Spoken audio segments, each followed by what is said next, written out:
और मैं बहुत खपती किस्म का आदमी हूँ, बहुत क्रिटिकल हूँ, because I had been to all MNCs, LG, Reliance, Unilever, Procter and Gamble, Maharashtra government, ये सब मेरे क्लाइंट्स हैं। देवेंद्र फडणवीस के साथ मैं स्टेज शेयर करता हूँ, कलाम साहब के साथ मेरे स्टेज शेयर की, लेट प्रेसिडेंट जो थे, लास्ट सीएम जो थे पृथ्वीराज जी, उनके साथ स्टेज शेयर की। खूब ईगो, अच्छी वाली ईगो थी। कोई ऐसा हिंदुस्तान का अखबार नहीं जिसके फ्रंट पेज पे मेरी न्यूज ना हो मेरे नाम से। इलेक्ट्रॉनिक मीडिया में ऐसा नहीं है। मैं प्रेसिडेंट हाउस में रुका था तो मैं इतना भारी था कि ये होटल भी छोटा पड़ जाए मुझे झेलने के लिए। सही बता रहा हूं मैं आपको, सही बता रहा हूं। I was so heavy. यार जिस आदमी का खबर अखबार में नाम के साथ छपती हो कैसा होगा? वो एमए करेगा क्या? हेलो, वो एमए करेगा क्या? जितने लोग बोल रहे हैं ना नहीं, वो सबको अभी वायरस पड़ा हुआ है, उनको एंटीवायरस की जरूरत है।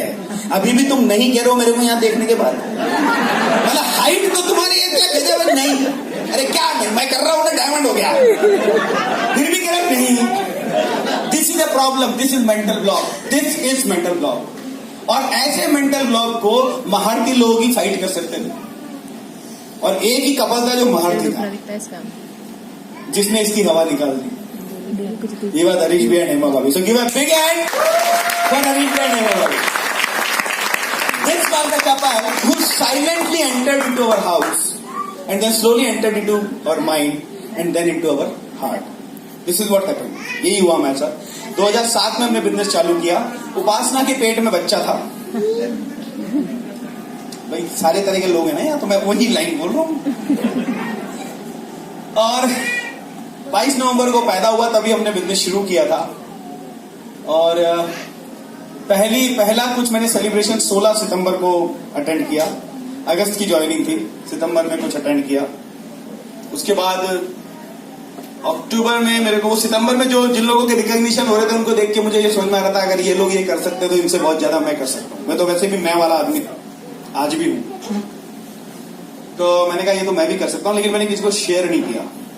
और मैं लॉजिकल आदमी था, मैं ऐसे सवाल नहीं पूछता था अगर मैं दुनिया का आखिरी आदमी होऊंगा तो बिजनेस कैसे होगा। मैं ऐसे सवाल नहीं करता। I was knowing, I don't go on assumptions. I can't assume कि अभी अर्थक्वेक आ जाए, ये सब निपट जाए तो फिर अपना क्या होगा। I can't assume. तो मैं ऐसे एजम्पशन नहीं करता था। मेरे को समझ में आ गया, बॉस कैलकुलेशन समझ में आ रही है, बिजनेस हो सकता है, किया जा सकता है और हम कर सकते हैं। और मैंने बिजनेस को लीड करना चालू किया बिकॉज शी वॉज प्रेग्नेंट। तो उस वक्त उपासना मेरे साथ नहीं दे पा रही थी, साथ नहीं दे पाती थी। तो हमने बिजनेस चालू किया और बिलीव मी 9% हुआ था। मैं 9% क्या होता है, अभी 500 पे भी होता है। हमने 9% पे एक पार्टी करी ईटोज में और सबको बुलाया। नाचने का शौक मुझे शुरू से है, तो सबको बुलाया, जो लोग बिजनेस में थे उनको भी और जो नहीं थे उनको भी। और उनको बोला वाह या यू, हम 9% हो गए। अब उनको क्या पता कि 9% क्या होता है, उनको नहीं पता था। अभी भी और हम यार ईटो, सब लोग आए, सबको समझ में नहीं आया क्या होता है। हमने कहा तुम्हें समझ में आने से हमें क्या फर्क पड़ता है, तुम्हें ये तो समझ में आ रहा है हम नाच रहे हैं, हम खुश हैं, कुछ हुआ है। तो उन्होंने कहा कुछ तो हुआ ही होगा, अगला ऐसे थोड़ी नाच रहा है। जबकि उनको क्या पता, हम तो बिना म्यूजिक के भी नाच लेते हैं।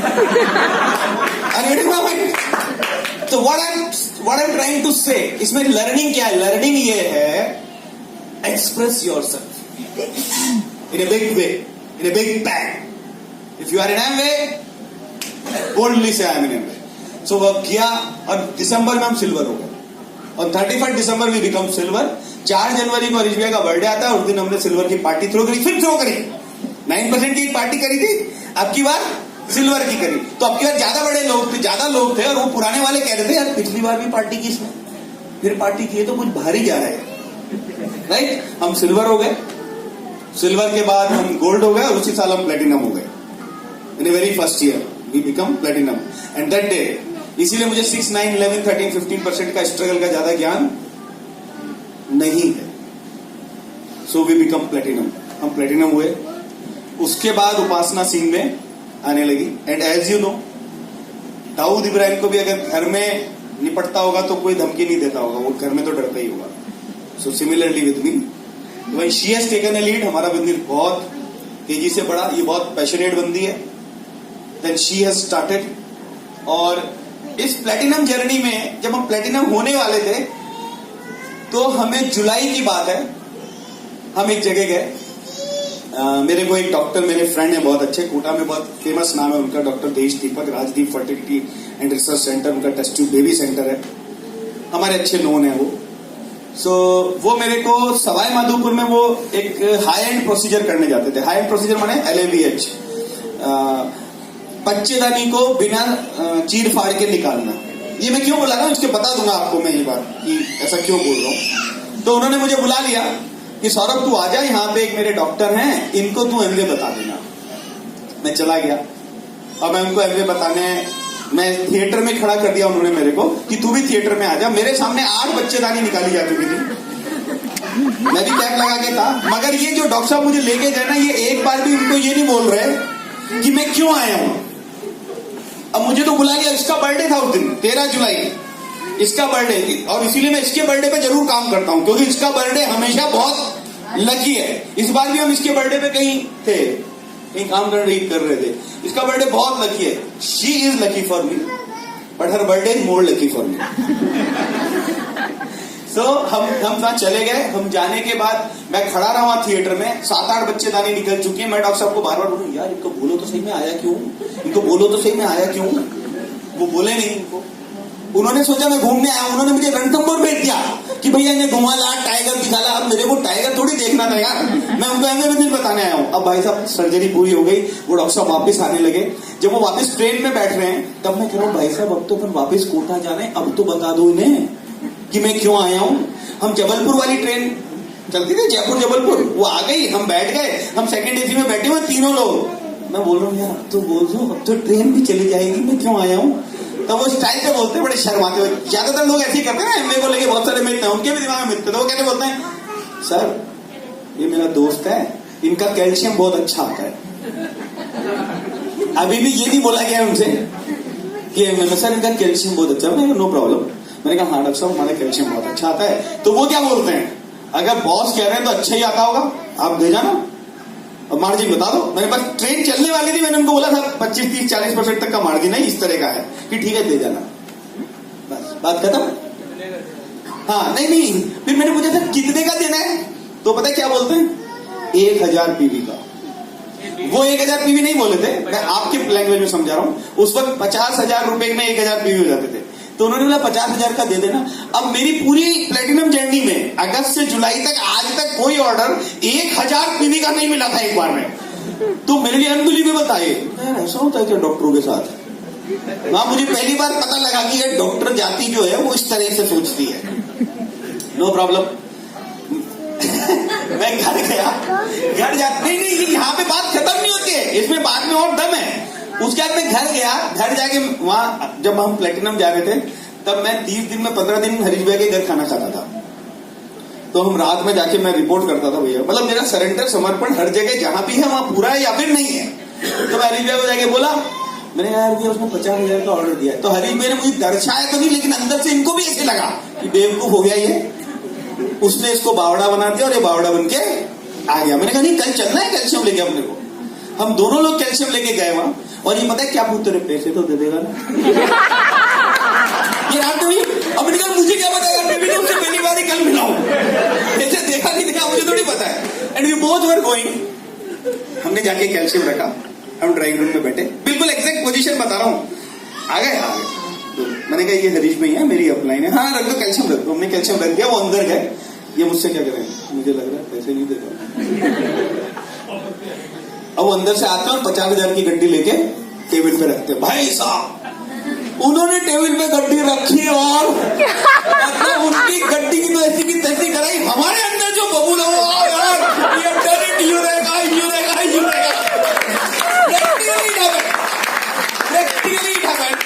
और हम साला दोनों फिर हरी गया, मेरे को ट्रेन में गए, तेरे और कौन से डॉक्टर ही होता।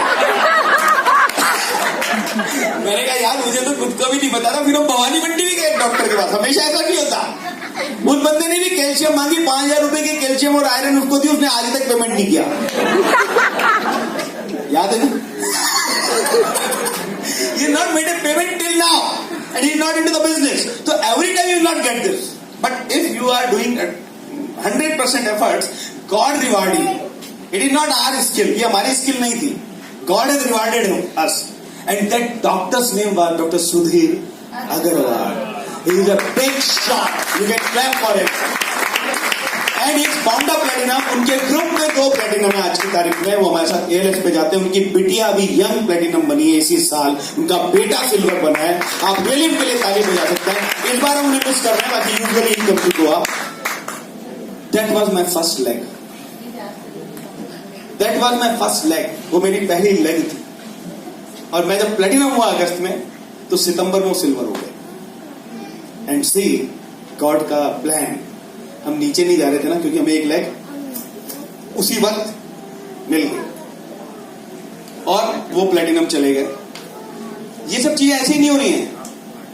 इनमें बहुत सारे चैलेंजेस हैं. उस वक्त मैं कंसल्टेंसी का भी काम कर रहा था. मैंने एक अच्छा खासा प्रोजेक्ट लिया हुआ था पूरे इंडिया में फ्रेंचाइज खोलने का, कोटा की कोचिंग का. So we were very much like, हमको चैलेंजेस वो कभी नहीं लगे, लेकिन लोगों को वो चैलेंजेस लगते हैं. इसलिए मैं चाहता हूं कि चैलेंजेस किस तरह के आए उस दौरान या आगे भी, वो भी जरूरी है जानना आप लोगों को. और उसके लिए उपासना इज द बेस्ट डील. अभी पहले चैलेंजेस बताते हैं, फिर नेक्स्ट बता देंगे. सो किस तरह के चैलेंजेस हमें आए या आते हैं routinely, that she will tell you.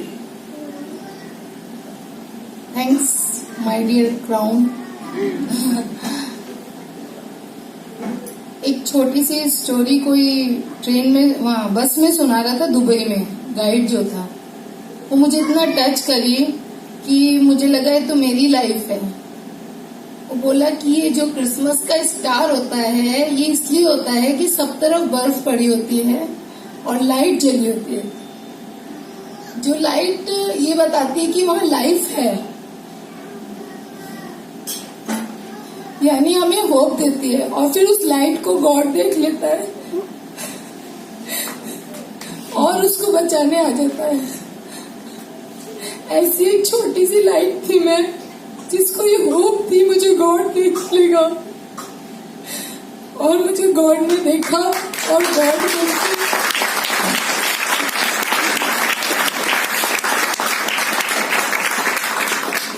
बन के मेरे पास हेमा भाभी आई. मेरी मदर इन लॉ ने 1 बार 2 बार अंदर भी नहीं आने दिया. बट ये होप मेरी थी जो मेरे पास आनी ही थी एट एनी कॉस्ट, क्योंकि मैं अपने मास्टर में, अपने गुरु में बहुत विश्वास रखती हूँ. आज जो बंदा मुझे लकी कह रहा था, उसके लिए सबसे ज्यादा लकी मैं ही थी. Because of this business is giving these words to me and love and everything, जो कभी मुझे मिल ही नहीं सकता था.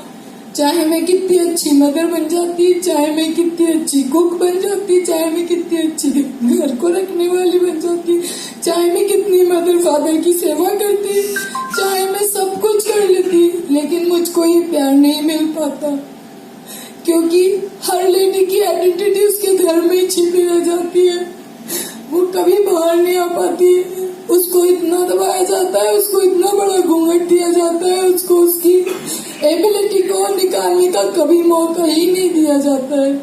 इसलिए मैं हर लेडी से प्रेयर करूंगी कि वो गॉड को तो अपने संग माने कम से कम, क्योंकि गॉड सबसे बड़े हैं. ना उनका हस्बैंड बड़ा है, ना उनकी मदर बड़ी है, ना उनका फादर बड़ा है, ना इस दुनिया का कोई बंदा बड़ा है. लेकिन गॉड से बड़ा कोई भी नहीं है. इसलिए हमेशा अगर आपको हेल्प मांगनी है ना, तो उस गॉड से मांगे. और मैं पक्का वादा कर रही हूँ, जो उस गॉड से हेल्प मांगेगा और उनपे फेथ रख के बिना इधर उधर देखे अच्छा करता जाएगा, उसकी हर मनोकामना पूरी होगी. ये बात 100% रिवन है. मुझे नहीं पता है जर्नी कैसे पूरी हुई, कहाँ से पूरी हुई. बस मेरे मन में एक भाव था, ये दुखी है, इसका कैसे भी करके मुझे निकालना है. ये दुखी है, इसको कैसे भी निकालना है. ये दुखी है, मैं किसी को बता नहीं सकती थी. बट मैं जैसे किसी के घर में एंटर होती हूँ ना, मुझे उसके घर की पूरा सीन दिख जाता है. उसको किस तरह से परेशान किया जा रहा है, वो कितना अच्छा हंस रही है, वो कितना रेस्पेक्ट दे रही है अपने घर में सबको, और उसको किस तरह से ताने दिए जा रहे हैं. वो मुझे बिल्कुल प्रिंटेड दिखता है ना, तो मेरा मन करता है चाहे कुछ भी हो जाए, इसको पता लगे ना लगे, लेकिन मैं इसको इसमें से निकाल कर रहूंगी एट एनी कॉस्ट. आज आपको जैसी लड़की दिख रही है ना, पागल सी दीवानी थी, ऐसी नहीं थी. इसके तो मम्मी पापा स्लीवलेस पहन ले तो शायद घर घर से बाहर ही नहीं आने दे, जो आज ऐसे कपड़ों में खड़ी है बेवकूफ सी। इससे भी कम पैसे है। तो इनके राज में हो रहा है, और इनके राज में तो कभी नहीं हो पाता, ये एमपी के राज में हो रहा है। इनकी मम्मी को इतना बड़ा घूंघट ऐसे करके करवाती थी, इसलिए जितने लोग यहाँ घूंघट कर रहे ना, वो ये ना सोचे कि उनकी लाइफ तो बदल ही नहीं सकती। मैं तो गाँव में रहती हूँ, मैं तो बहू हूँ, मैं तो ये हूँ, मैं तो वो हूँ। बिल्कुल अपन कुछ नहीं है, वो है ना, और उसका जो पार्ट है ना, वो हमारे सबके अंदर है।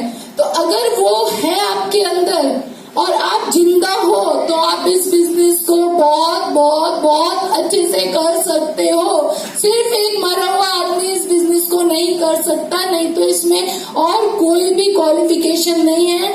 आपको ये बिजनेस हार्ट टू हार्ट करना है। अगर आप हार्ट टू हार्ट नहीं करेंगे तो वो 4 दिन होगा, 5वें दिन गायब हो जाएगा, क्योंकि आपके मन में एक्सपेक्टेशंस आ जाएंगी कि मैंने इसके लिए ये करा, इसको इतना भी नहीं समझ आया, ये मेरे लिए ये कर देती। नहीं, आप करते चलिए, उसको करना है ओके, क्योंकि जो रिजल्ट है वो गॉड को देना है। हो सकता है उससे नहीं मिलना हो रिजल्ट, तो आप नेक्स्ट को करिए, नेक्स्ट को करिए। वो कभी देखता है क्या एक घर में स्टार लगा है? वो तो जितने घर में स्टार होता है सबको आशीर्वाद और गिफ्ट देता है ना। सेंटा क्लॉस आता है तो ऐसे एक सेंटा क्लॉस आएगा आपके पास भी और आपको खूब सारे गिफ्ट देगा।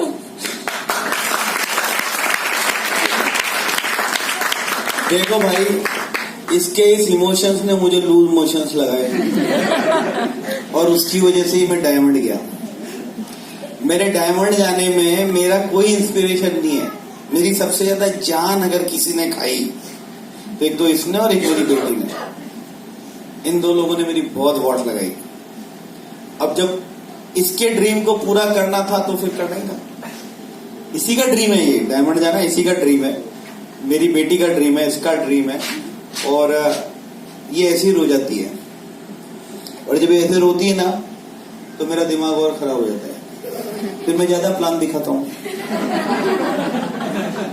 क्या करूं मैं? और मेरे पास ऑप्शन भी क्या है? घर में इसका रोता चेहरा देखने के बजाय से बाहर ले जाके प्लान दिखवा लो तो हट जाती है। Are you getting my point? सच कह रहा हूं, ये सच की कहानी है हमारी। और वो मेरी पहली लाइन थी। इससे चैलेंजर डिस्कस करने की बात की तो इसने बहुत अच्छे से चैलेंजर डिस्कस किए। Internal means into the home. मेरी मदर इन लॉ, मतलब मेरी मदर इसकी मदर, वो मदर इन लॉ निकलता है मेरे दिन, इतना इम्पोर्टेंट हो गया। So it is commonly with everybody. वर्चस्व की लड़ाई हर घर में होती है, कहीं कम कहीं ज्यादा, तो होता है, इट हैपेंस। इसके साथ भी थी। इसके बाद ऑप्शन था कि ये रोती रहे, और इसके बाद दूसरा ऑप्शन था कि ये फाइट करे। Now 2 type of fight. You prove yourself, have the best success. The massive success is the best revenge, isn't it? So this is what happened. But now, fight करने के लिए जरूरी नहीं है, और सबसे ज्यादा जरूरी है कि आप पेशेंस रखें और साइलेंट रहें। क्योंकि जब आप फाइट ऐसी जगह कर रहे हैं जहां सामने वाला आपको जीता हुआ नहीं देखना चाहता, तब आप बताइए आप कहां से गले निकालेंगे? या तो एक गुफा बनाएंगी या फिर छिपते छिपाते जाएंगी। 2 ही तरीके हैं। तो इसी तरह से मैंने भी फाइट करी। कुछ भी कहा, कुछ भी हुआ, कैसा भी हुआ, शांति से सुना। और जब उन लोगों के सोने का टाइम हुआ, कहीं से कुछ मौका लगा, तो मैं निकल जाती थी। शुरू में तो सौरभ को ही फेथ नहीं था कि उपासना कुछ कर पाएगी। बोले देख लो, करो ना, जाके करो, ट्राई करो, क्यों नहीं होगा, होगा ना। अब मैंने कहा करके तो दिखाना पड़ेगा, क्योंकि इनको भी फेथ नहीं है कि मैं कर सकती हूँ। मैंने कहा मास्टर मुझे तो कुछ नहीं आता, मेरे मालिक आप ही हो, आप ही खड़े हो और आप ही जा रहे हो। तो मैं वहां गई। मैंने फर्स्ट टाइम एक लिपस्टिक और फेस वॉश सेल करा। मुझे बहुत खुशी हुई कि मैं बेच सकती हूँ, और ऐसी खुशी सबको होती होगी। जब आप फर्स्ट सेल करें ना, आप उसे कभी भी छोटा नहीं समझें, क्योंकि वो फर्स्ट सेल ही आपको कॉन्फिडेंस देती है और आपको बताती है कि यस मैं भी कर सकती हूँ। उसके बाद ही आपकी जर्नी शुरू होती है। तो मेरे साथ क्या होता था, पहले मैं छोड़ के जाती थी, तो इन्होंने बताया मैं प्रेग्नेंट थी, तो मेरा बेटा छोटा सा था 6 महीने का। तो जैसे ही मैं निकलती थी मेरे फोन आ जाता था कि बेटा उठ गया। उठ गया रखा भी जा सकता है, लेकिन उठ गया तो अब आना है बहू को। चाहे 15 मिनट बाद वापस आने से अच्छा मुझे क्या लगने लगा कि इससे अच्छा तो मैं उसको संग में ले जाऊं। तो यही दूसरे के लिए चैलेंज बन सकता है और जिसको करना है उसके लिए यही अपॉर्चुनिटी। और मुझे क्या लगा, वाह ये तो बहुत अच्छा है, इसको संग में लाई तो ये तो 1 घंटे तक इन्हें मौका ही नहीं मिला। 5 बजे चाय चाहिए, उससे पहले गुस्सा ही नहीं हो सकते, डांट ही नहीं सकते क्योंकि काम सब करके आए, है ना। तो 3 से 5 मुझको टाइम मिल जाता था। 5 बजे मेरी हालत खराब होती थी, अब तो गई भैंस पानी में। अगर डिस्ट्रीब्यूटर ने जब तक डील क्लोज नहीं हुई, यानी बिना क्लोज करे मैं कैसे जाऊं, सारा मामला तो सेट कर दिया, पैसे लेने के मामले में निकल जाऊं तो फोन आएगा, उससे पहले अपने को डील भी क्लोज करनी होती थी। लंबा तो नहीं हो रहा। तो अपने को कभी भी चैलेंजेस को नहीं देखना है, हमको क्या करना है, उसको कैसे हम सॉल्यूशंस निकालो हमेशा। अगर हम सॉल्यूशंस निकालेंगे तो पहुंच जाएंगे, और अगर हम प्रॉब्लम निकालेंगे, जैसे अधिकतर लेडीज कहती हैं मैं इसलिए नहीं आ पाई ना, कल तो मेरी तबीयत ही खराब थी। अब किस लेडी की नहीं होती तबीयत खराब, स्पेशल बात है क्या ये? अब मैं उससे क्या कहूँ, यही कहना पड़ता है हाँ हाँ बिल्कुल सही आप नहीं आई। लेकिन मुझे क्या पता लग जाता है कि इसका सपना छोटा है, इसकी प्रॉब्लम्स बड़ी हैं। अगर आपका ड्रीम बड़ा है तो प्रॉब्लम कुछ नहीं कर पाएगी। प्रॉब्लम बार बार आपको खींचेगी, बार बार परेशान करेगी, रोज आपको रुलाएगी, लेकिन आप हार नहीं सकते अगर आप प्रॉब्लम के सामने ये सोच के खड़े हो कि नहीं मुझे अपना ड्रीम को पूरा करना है। तो चैलेंजेस तो आएंगे ही, लेकिन उसको पूरा करने के लिए ना मैं कभी मतलब ऐसा भी नहीं हुआ कि भाई स्पेशल तैयार हो रहे। लोगों को लगता है ना कि अरे ये लोग तो बार बार ड्रेसेस चेंज करती हैं, ऐसे करती हैं, ये तो कर सकती हैं, इनके पास तो गाड़ी है। ऐसा कुछ भी नहीं है। मैं जानबूझ के घर के ही कपड़े में जाती थी जिससे उनको ये आइडिया ही नहीं हो कि मेरे को कहीं निकलना है, नहीं तो वो 2 घंटे में भी मुझे कुछ काम बता देती थी, तो वो पूरा करना पड़ता था। तो गंदे कपड़ों में निकलोगे तो पता ही नहीं लगेगा। तो शी इज राइट, ये चैलेंजेस फीमेल्स के हैं, मैं मेल्स की चैलेंजेस की बातें करता हूँ। तो काफी देर से फीमेल के चैलेंजेस पे बात हो रही है, मेल के चैलेंजेस पे बात करूं। सही, आप में से कितने मेल्स ऐसे हैं जो अपने बच्चे को जब उसका एजुकेशन का टाइम आता है या कोई डिसीजन लेने का टाइम आता है तब आप उसे ना करते हो बिकॉज ऑफ मनी? बहुत लोग होंगे ऐसे, ना करते हो। या आप में से कितने लोग जब बच्चा बोलता होगा कि मुझे प्लेन में बैठाओ तो आप उसको इधर उधर की बातें समझा देते होंगे? ऐसा होता है। या कोई से भी ड्रीम पे जब बच्चे बात करते होंगे या वाइफ बात करती होगी तो मना कर देते हैं। बहुत सारे मेल्स ऐसे होंगे। ये चैलेंज बड़ा है या ये चैलेंज बड़ा है कि हम कहीं एमवे के लिए बात करते हैं और वो मना कर देता है तो हम चुप हो जाते हैं और बैठ जाते हैं।